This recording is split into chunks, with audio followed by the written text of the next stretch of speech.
All right, I just picked up Dan Greider at DFW Airport.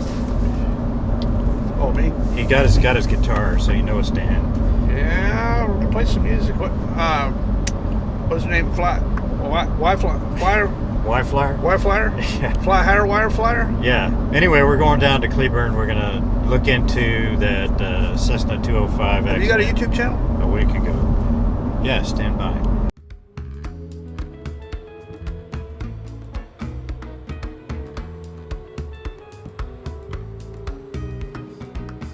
Hey, I'm Scott Perdue, and today on FlyWire we're going to go down to Cleburne, Dan and I, and we're going to look at least go on scene for the crash of that Cessna 205 last week. It was pretty gruesome. There's not much we know really at this point. So let's see. It's a 205 is owned by a guy in Austin, flown by a couple and their dog. They were all fatal on that accident. It had a relatively recent conversion with an IO550F. Yeah. So, first hit was near Frankfort, Kentucky, at about 1300 Central Time, and then there's spotty ADS-B. So one thing that I noted on the whole route is there's a lot of ADS-B issues. Yeah. With the airplane. There's a lot of dropouts, long dropouts, and then picks up and just when it got into the DFW area, there's some really weird stuff. That's probably one of the weirdest ADS-B chains I've seen. That whole thing, just see it pinging all over the place. Yeah, a lot of question marks on ground speed, and position was unreliable and stuff like that. So, and I think that might be a factor here in this accident. We'll talk about that here in a second. But there's a dropout just southeast of Hot Springs, Arkansas, around 6 o'clock Central, 5 hours into the flight. And I think that one, the interesting thing about that is it was enough to give it a second flight. FlightAware and Flight Radar 24 actually didn't follow it very well. Right. But do you think that might have been a fuel stop? No, I don't, because the difference time-wise, that's what I thought initially. Oh. But the next pickup, the next flight, so to speak, an ADS-B exchange has that, is about a 4-minute spread. Yeah. Time-wise. So well, we may never know exactly what they did. All those are interesting questions that'll probably eventually be solved. But my main question right now, the reason we're driving is because I want to know, did this thing happen on takeoff or landing? And the FAA documents and all that stuff on FAA and all their reports and their statement from the FAA says this accident happened on takeoff. Yeah, it says that the actual ADS-B hits, the reliable hits, very much conform to shooting the RNAV 3.3. I think they were shooting the RNAV 3.3. And the last hit is spurious in time. So altitude is pretty close to what the altitude was for the last hit is pretty close to the wreckage site. It is. And but the time is 35 minutes after when they were at the final approach fix. So I think that's what the FAA is looking at, and they're thinking that. But I heard, I haven't been able to corroborate it, but I've heard that there's no video or anything showing that they actually were buying gas. Well, if they bought gas, by now there's got to be a fuel receipt out there. There's got to be an electronic transaction for fuel. So, question number one to me is this on approach or after takeoff? Or was it a missed approach, an attempted missed approach? So, I mean, regardless, the flight's carried as a VFR flight. It was IFR. Right. And 200 overcast, quarter-mile visibility was what was reporting at Cleburne, and they actually flew right by where I'm living now. We're building a new hangar apartment, and at 2,800 feet, with less than 4 miles, and it was IMC. Yeah. Well, low clouds. Honest, Scott, I'm 50-50 on it right now. I'll have a better idea once I see the crash site, but it could be either on takeoff or landing. The ADS-B data sure points to an approach, but then again, the wreckage location immediately after takeoff. If they took off on 15 with a descending right-hand turn, would put them exactly at the spot where the wreckage is also. If it was on approach, boy, they got left of center line like big time. Very quickly. Very quickly. Well, the complicating factor on the takeoff concept is that's about 2.5 miles from where they would have, if they did use 15, it's about 2.5 miles. From what? From brake release. No. Yes. It's 1.5 miles from the airport, and it's about 2 miles from brake release. It's another mile from brake release. It's less than a nautical mile off the end, the departure end of 15. It's less than a mile. Yeah, we'll see. We'll see just where the accident is, where the crash site is, and that's one reason we're doing this. Yeah. But regardless, I think the most reliable ADS-B is probably maybe time, but I'm not sure about that. But I think altitude. Yeah. And the altitude seems to be reliable. Yeah. And the altitude has them at 1,700 feet. That means they're doing 900 feet. Well, feds screw up a lot of stuff all the time, but if they were so bold as to make a statement in writing with the guy's name on it that happened on takeoff, they might know something that we don't know. That's possible, but then again, where did they get that information? They didn't get it from the airport manager. Yeah.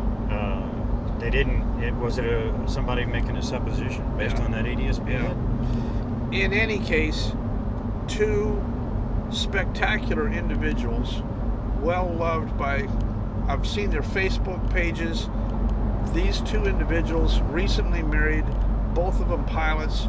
She was a member of the 99s. She's an instructor, a tailwheel instructor. I had so many people call me and tell me I knew her. She flew with me. She gave me this. She did this. Very experienced. If those two very experienced people were capable of praying this thing into the earth and dying in a ball of fire, then we're all capable of doing that. What is it that they did wrong? How did they end up at this spot in this configuration? That's I want to know. Yeah, I agree with you. And just talking about the crash, the pictures that we've seen, or I've seen of the airplane, it was not a stall spin. No. And there was a debris field, but it wasn't very long, and that means that it was a fairly steep angle of debris of impact angle, and it looks like it hit and then flipped over, and that's what you see from the tail. The tail was actually in good shape. Yeah. So I think as of right now, it's a mystery, and that's how come we're southbound. I hope between you and me, we can kind of get a better idea. But in any case, it's two more people that we can't get back, and no matter what, it's going to involve ADM. No matter what, I'm afraid that's exactly right. This is going to involve aeronautical decision making, and I know you and I have both been in those tough positions where I don't really want to stop, but I better pull out a credit card and stop. Well, it sure looks like there was a stop made, because they should have run out of gas about 2 hours, but they had a 65-gallon tank.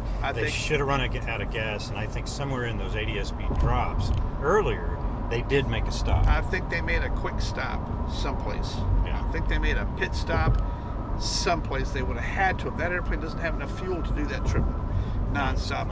Yeah. End up there. And there is about a missing hour involved in there. Yeah. Even with because they had some winds that they were facing, so they had some ground speeds. Yeah. That I saw. Yeah. Well, I'm really sorry. This is I appreciate you picking me up, but when this accident happened, I had immediately so many people text me and call me, and I did not know the guy or the girl, but obviously this is a tragic one for everybody, and we got to start figuring a way to prevent. There's nothing wrong with the airplane or the pilots. There's nothing wrong here. There's nothing wrong. A wing didn't fall off. These guys flew this thing into the earth. They flew it into the ground. Why? Why? Well, I think the way to determine whether it was on takeoff or it was on the shooting the approach is because either scenario would actually fit the impact angle. When was it reported? There was enough fuel on board the airplane that there was significant fire.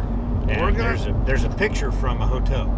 So the real kicker is when was it reported? What time did that fire occur? The impact scars on the earth are going to tell me what I want to know. I want to know if it was oriented to the northwest or to the southeast.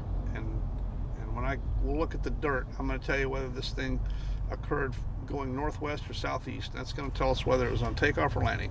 Yeah, but I think it was actually southwest.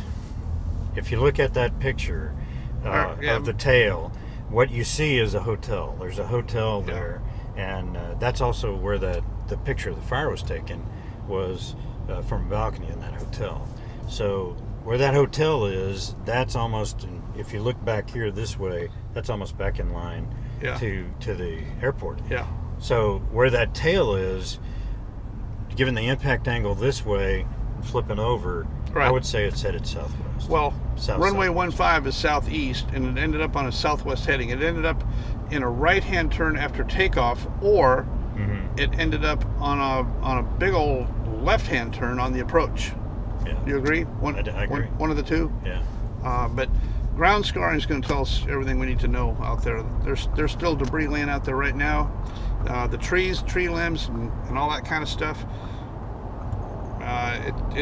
The wreckage is probably gone, but we're still going to be able to tell which way this thing was going when it first touched the earth. That's all I want to know. Well, hey, I dropped Dan off. He had a party to go a little while ago. He's got a party to go to and play banjo and other stuff like that, carouse until all hours. So I wasn't really quite sure what I wanted to say anyway about this accident and what happened. There's a whole lot of questions still open in my mind. If they were IFR, how do they fly at MSA or below it, virtually across half the country? Where were their fuel stops? Stuff like that. A lot of questions. There's that spotty ADSB doing a lot of spurious hits. There's a question about that and how that influenced the situation. But the bottom line really is none of that. The bottom line was that they shot that approach, RNAV 33. The last part was very closely aligned to it, and so they did shoot the approach. They did land. We went to Cleburne and knocked around the airport a little time, and we found out there was an airplane that did refuel there at approximately just a few minutes, 5 or 10 minutes before the crash itself happened. The tape showed an airplane, a blue and white Cessna, at the fuel pump getting fuel, but it was so the visibility was so bad in mist and fog that they couldn't tell what the end number was. There's also another stretch of tape from a different camera that got the takeoff just about a minute and a half before the accident happened as well. So what we do know is the airplane did crash on takeoff. It wasn't on approach. Okay. What we don't know is was it on an IFR flight plan? What was going on there? And I'm waiting to see what the NTSB investigation, what the result is from that. So one of the lessons learned here is the ADSB, while pretty impressive with WAS GPS and all that, is also subject to the installation and is not necessarily a absolute record of what the events are.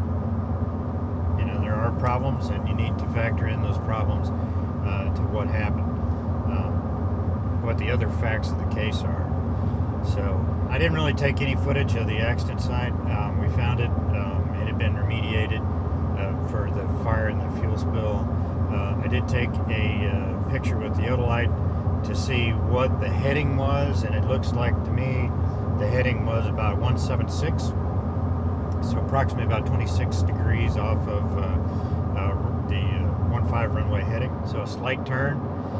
They climbed up about 900 feet and then basically flew it into the ground. So how did that happen? Well, you know, is it spatial disorientation? Doesn't always. I think that it's a factor here.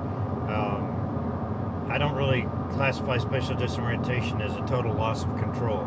It is. I'm misoriented in the air, and I'm not. You know, you're not necessarily flying the airplane as you would under normal circumstances. You're disoriented for some reason. So I think more or less, it is exactly right. They were disoriented as far as where they were, what was going on. Dan thinks they were trying to get back below the clouds to see the Earth again, and because they were just seeing that, they were just being able to see the Earth, and that's where their warm fuzzy is.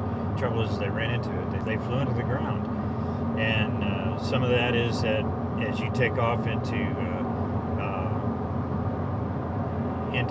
low cloud, and your orientation is visual, and then you transition to trying to be on the instruments.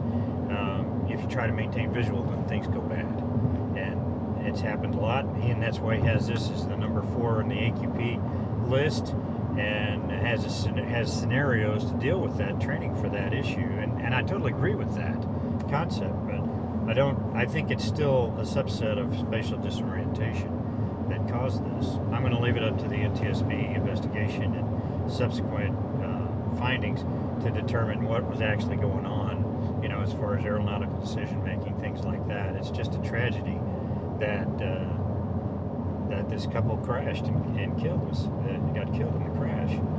So the real kicker here is, what do we take away from that? And the takeaway is, how do we train for this? Because if you're not trained for it, you're not going to make it up as you go along. You're not going to be able to handle the situation on the fly, so to speak. So the best thing to do is do some training, you know, and that number 4 AQP scenario, work with an instructor and work on that, and try to do that to your next IPC or something. Might be a really good thing to do, because if you take off into low stuff like that, low IMC, you have to be prepared.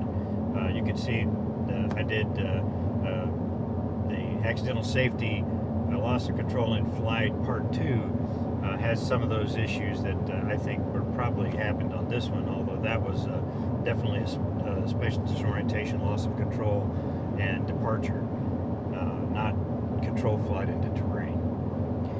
So really sad. I hate to see this situation, and I hope that the awareness and people watching these videos and thinking about it will help solve this issue, you know. And it's a training issue. You need to have some practice and do some training to get ready for this kind of eventuality, and you need to practice over time as well. So I hope you learned from the video, and I hope you enjoyed it. If you did, hit like and subscribe. It looks a bit like that here, and I'd like to thank my FlyWire supporters there. Appreciate it. Without you guys, it'd be harder to do. And well, thanks for watching, and we'll see you next time on FlyWire.